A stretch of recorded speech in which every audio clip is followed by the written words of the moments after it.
أعوذ بالله من الشيطان الرجيم بسم الله الرحمن الرحيم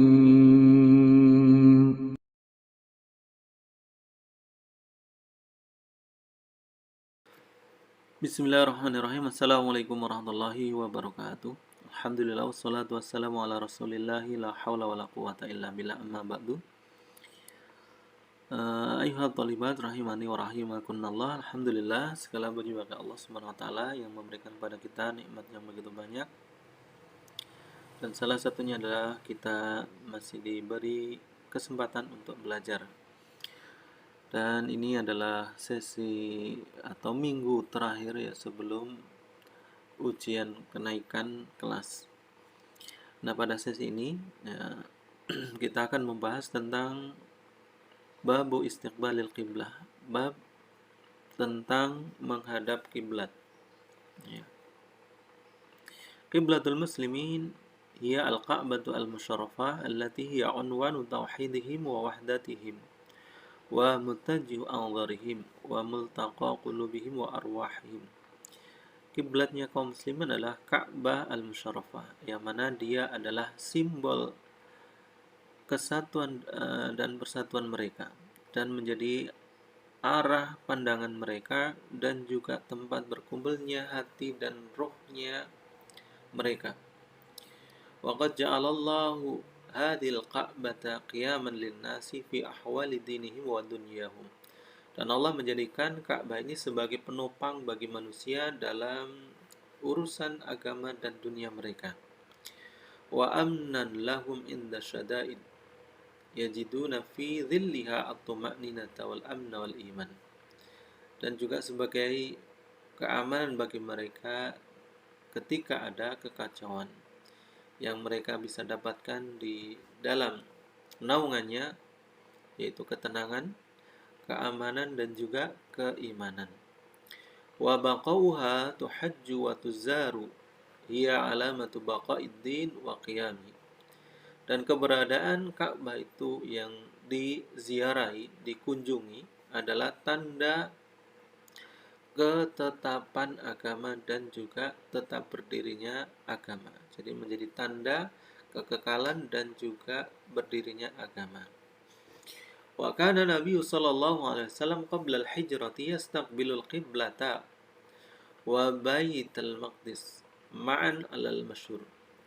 Dan Nabi sallallahu alaihi wasallam sebelum hijrah beliau menghadap kiblat, ya, menghadap kiblat Ka'bah, ya, dan juga Baitul Maqdis secara bersamaan menurut pendapat yang masyhur. Falamma hajara ilal Madinah wa fiha al-yahud iqtasara ala istiqbali Baitul Maqdis 16 syahran. Dan ketika beliau hijrah ke Madinah, yang mana di dalamnya ada orang-orang Yahudi, beliau mencukupkan untuk menghadap Baitul Maqdis selama 16 bulan. Wa kana yatashauqu ila istiqbalil Ka'bah, dan beliau sangat merindukan untuk menghadap Ka'bah. Asyrafu buq'atin 'alal ardi wa asari abi al-biya wa imamil khunafa Ibrahim al-Khalil alaihi salam. Yang mana Ka'bah itu adalah tempat yang paling mulia di muka bumi ini dan juga bekas peninggalan dari bapaknya para nabi dan juga imamnya orang-orang Hanif, yaitu Ibrahim al-Khalil alaihi salam. Fasurifat al-qiblatu ilal Ka'bah fi sanah tsaniyah lil hijrah. Kemudian dirubah kiblatnya menjadi ke Ka'bah lagi pada tahun kedua hijrah. Wastiqbalul qiblati fis sholati sabitun fil kitab was sunnah wal ijma'. Menghadap kiblat di dalam salat itu sudah tetap menurut Al-Qur'an, sunnah dan juga ijma'. Wa huwa syartun lis sholati, dan ini menjadi syarat bagi salat. Ya. La tasihhu bidunihi illa indal ajzi awil lin nafilah ala dabah.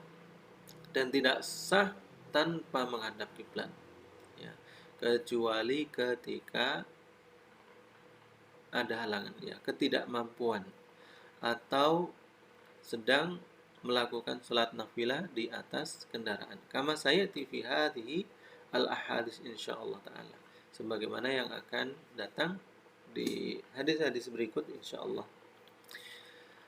Al-hadisul khamis wasittun, hadis yang ke-65. An Abdullah bin Umar radhiyallahu anhuma, dari Abdullah bin Umar radhiyallahu anhuma, anna Rasulullah sallallahu alaihi wasallam kana yusabbihu ala dhahri rahilatihi, bahwasanya Rasulullah sallallahu alaihi wasallam yusabbih, ya, yusabbihu di sini bertasbih, maksudnya adalah salat, ya, di atas punggung tunggangannya atau ontanya, haitsu kana wajhu, kemana saja dia menghadap. Yumi ubi ra'sihi, ya, yumi ubi ra'sihi,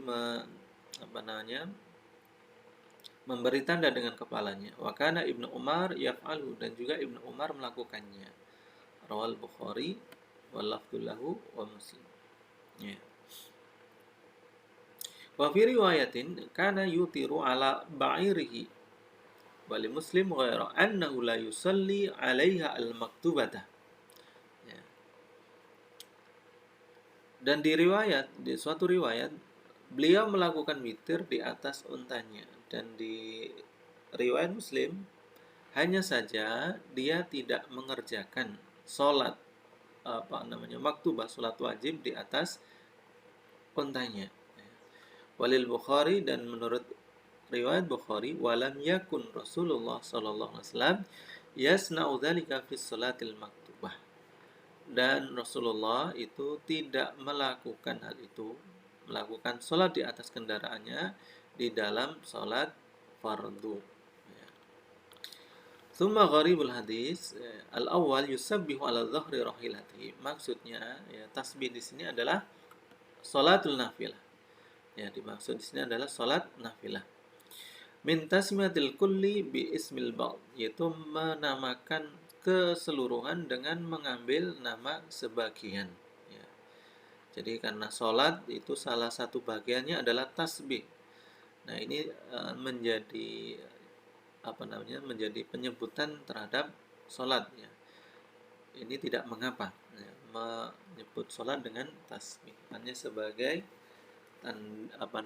pengambilan nama, ya, mengambil nama dari sebagian untuk menyebut suatu keseluruhan. Waqad khassat an-nafilah bi ismi tasbih, dan mengkhususkan nafilah, sholat nafilah itu dengan sebutan tasbih. Qala Ibnu Hajar fil Fathhi, wa dzalika urfun syar'iyyun, dan ini adalah suatu kebiasaan syar'i atau sudah dikenal di dalam istilah syar'i. Asani al-maktubah, yakni salatul khams al-mafruḍat. Ya, insyaallah sudah dipahami ini. Summa ar-rahila an-naqa allati tasluhu li an tarhala. Rahilah ini adalah unta yang layak untuk dijadikan atau ditunggangi, layak untuk ditunggangi. Al-makna al-ijmali al-ghalib fi syari'ah anna salat al-fariḍah wa salat an-nafilah tashtarikani fil ahkam. Umumnya di dalam syariat bahwasanya salat fardu dan salat nafilah itu sama dalam hukum-hukumnya. Wa hadza huwa al-aslu fihima, dan ini adalah asal atau hukum asal di dalam keduanya.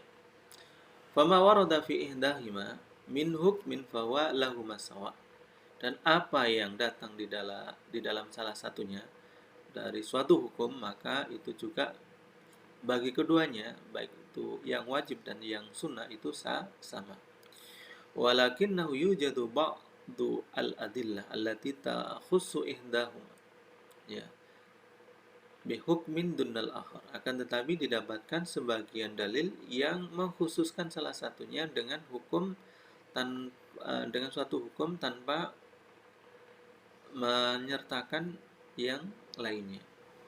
Wal ghalib ala hadhi al-furuq bainahuma takhfiful ahkam fin nafilah dunal fariḍah.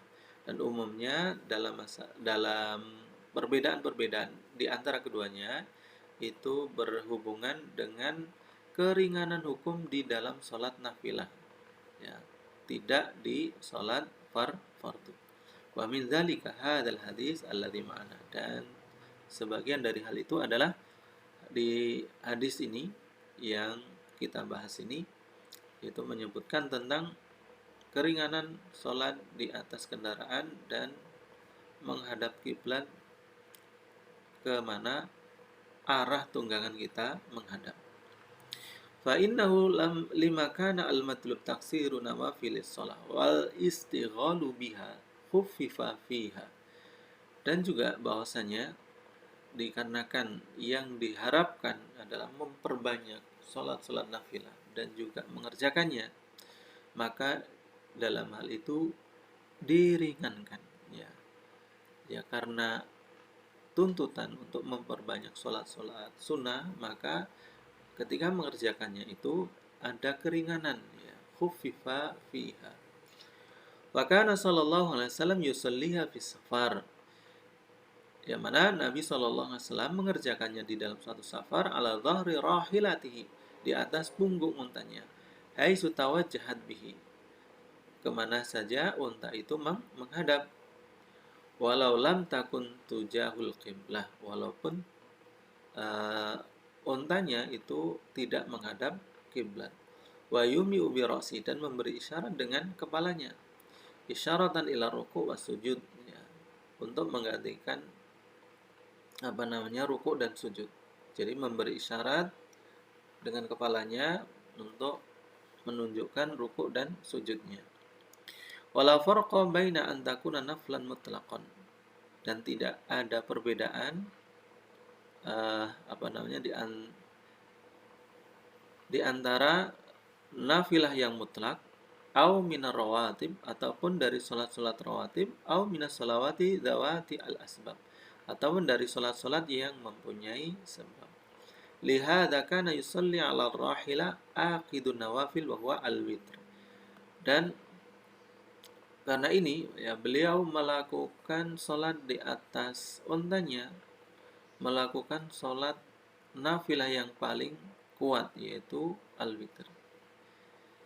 Amma shalawatul khams al-maktubat, adapun sholat 5 waktu yang diwajibkan, fa wuqu'uha qalilun, dan mengerjakannya itu di waktu yang sedikit, la yuzghilu al-musafira fiha, yang tidak menyibukkan orang yang musafir di dalamnya, wa yajibu al-i'tina biha wa takmiluha, dan wajib untuk memperhatikan dan juga menyempurnakan. Walidza la tasihhu 'ala rahila illa inda darurah, maka tidak sah salat di atas tunggangannya atau di atas unta kecuali ketika darurat. Ahkamul hadis, hukum-hukum hadis. Al-awwal jawazu salatin nafilah fi safar ala rahila, wa fa'ala Ibnu Umar radhiyallahu anhuma lahu aqwa min mujarrad ar-riwayah. Bolehnya mengerjakan salat nafilah di dalam perjalanan di atas tunggangan. Dan Ibnu Umar melakukannya, ya. Yang mana Ibnu Umar ini melakukan sebagaimana Nabi melakukannya.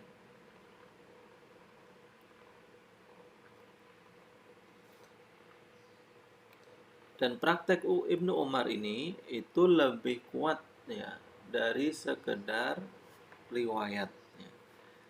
Jadi langsung dipraktekkan oleh Ibnu Umar, dan ini menjadi suatu suatu bukti yang kuat, ya, daripada sekedar riwayat saja. Kemudian As-sani dhahaba al-Imam Ahmad wa Abu Thawr ila istiqbalil qiblah hala ibtida'is shalah. Imam Ahmad dan juga Abu Thawr berpendapat bahwasanya menghadap kiblat itu ketika di awal atau ketika memulai salat. Wa dzalika li hadisi Anas radhiyallahu anhu min annahu kana sallallahu alaihi wasallam idza arada ay yatatawwa fi safar istaqbala binaqatihi al-qiblah thumma shalla haitsu wajjahahu rikabuhu wa dhahirul hadis al-umum, ya. Dan pendapat Imam Ahmad dan juga Abu Thawr ini didasarkan pada sebuah hadis, yaitu hadis Anas bin Malik, bahwasanya beliau Shallallahu Alaihi Wasallam ya, ketika mau mengerjakan sholat tatawu di dalam suatu perjalanan, beliau menghadapkan untanya ke arah kiblat. Kemudian setelah itu beliau sholat kemana saja arah dari tunggangannya. Nah, adapun zahirul hadis al-umum, zahir dari hadis yang bersama kita di bab tadi itu hanya secara umum. Summa asalis adamu jawazil fariḍah 'ala ar-rahila bila darurah. Tidak boleh melakukan salat fardu di atas tunggangannya kecuali karena darurat. Qala ulama li'alla yafudu al-istiqbal. Ya, para ulama mengatakan agar tidak terlewatkan apa itu menghadap kiblat. Fa innahu yafuduhu dzalika wa huwa raqibun. Dan kalau umpama di atas tunggangannya, maka dia melewatkan menghadap kiblat sedangkan dia di atas kendaraan, ya, sedang di atas kendaraannya. Amma inda darurah min khaufin aw sailin fayusbihu kama sahhat bihi al-ahadis. Dan adapun ketika darurat, baik itu karena takut atau karena banjir, maka hal itu bisa menjadi sah sebagaimana yang diterangkan oleh hadis-hadis. Suma rabi annal ima, ya di sini ada kesalahan, ya ini bukan nun harusnya tetapi hamzah, ya sebagaimana yang disebutkan di hadis yumi'u, ya yumi'u masdarnya adalah al-ima, yaitu memberi isyarat, ya. Annal ima huna yaqumu maqamar ruku' was sujud, bahwasanya isyarat di sini itu menggantikan posisi ruku' dan sujud. Summa al-khamis anna qiblatal mutanafil ala rahilah hiya al-wijhah allati huwa mutawajjihun ilaiha.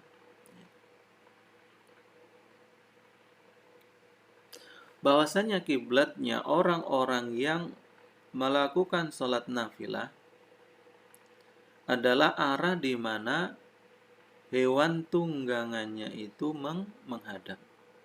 Jadi kiblatnya orang yang sholat nafilah itu tergantung arah dari tunggangannya.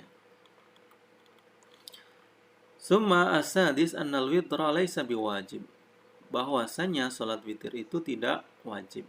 Haitsu shallaha sallallahu alaihi wasallam ala rahilah, yang mana Nabi mengerjakannya di atas tunggangannya. Asabi annahu kullama ihtija ila syai'in dakhalahu at-taysir wa tashil, bahwasanya ketika sesuatu itu dibutuhkan, ya, bahwasanya tatkala ada kebutuhan kepada sesuatu, ya, maka datang keringanan dan juga kemudahan. Wa hadza min ba'di altafillahi al-mutawaliya ala ibadihi, dan ini adalah sebagian dari kelembutan Allah Subhanahu wa ta'ala yang diberikan kepada para hambanya. Summa asamin samahadu hadhihi syariah, ya toleransi atau keluasan, ya keluasan dari syariat ini, wa targhibul ibad fil izdiyad min at-ta'ah wa bitashili subuliha, dan memotivasi hamba, ya para hamba untuk menambah ketaatan dengan memudahkan jalannya. Falillahil hamdu wal minnah. Segala puji dan karunia milik Allah Subhanahu wa ta'ala.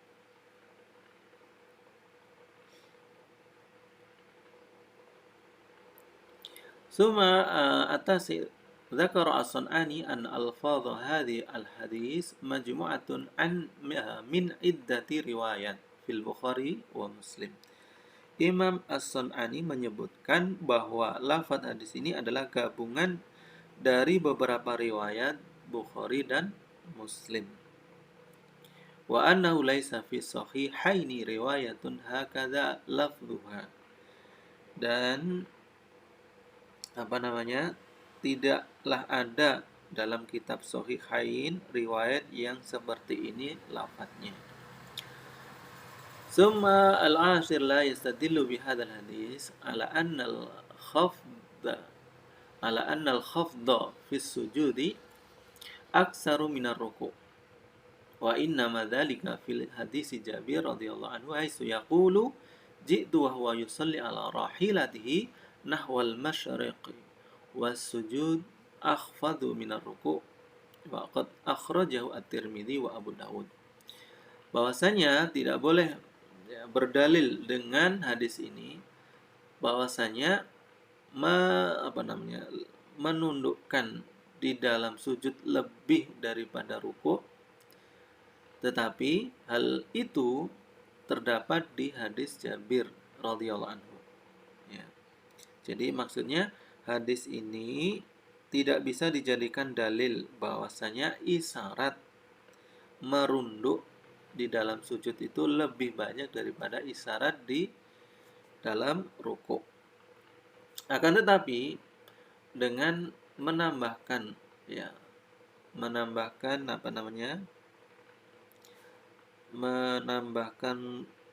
isyarat dengan lebih menunduk itu terdapat di hadis Jabir radhiyallahu anhu, yang mana beliau mengatakan, aku datang sedangkan beliau atau Nabi SAW itu sholat di atas hewan tunggangannya menghadap timur, ya, dan beliau sujud itu lebih rendah daripada rukuknya.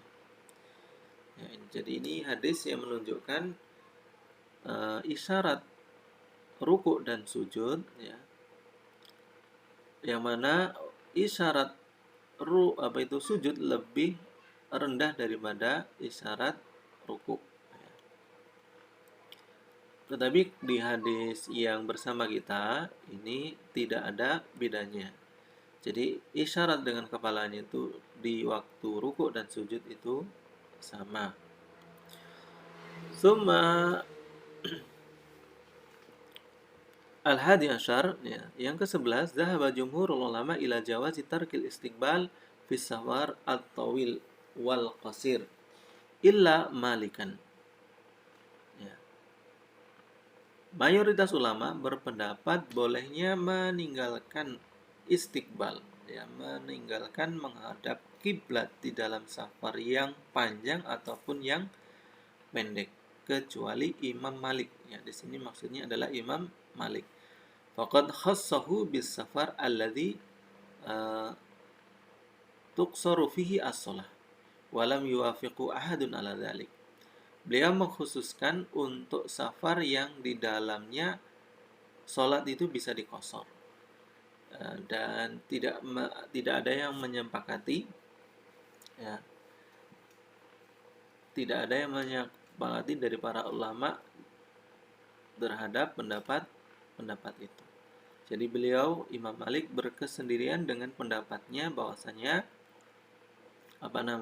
bolehnya tidak menghadap kiblat di dalam safar kecuali di safar yang boleh dikosor, bolehnya kosor sholat di dalamnya. Taib, ayuhat thalibat rahimani wa rahimakunallah. Ya, untuk sesi kali ini kita cukupkan sekian dulu. Insyaallah kita sambung di hadis berikutnya di waktu berikutnya. Taib, kita tutup dengan doa kafaratul majlis. Subhanakallahumma wa bihamdika asyhadu an la ilaha illa anta astaghfiruka wa atubu ilaik. Akhirul kalam, assalamualaikum warahmatullahi wabarakatuh.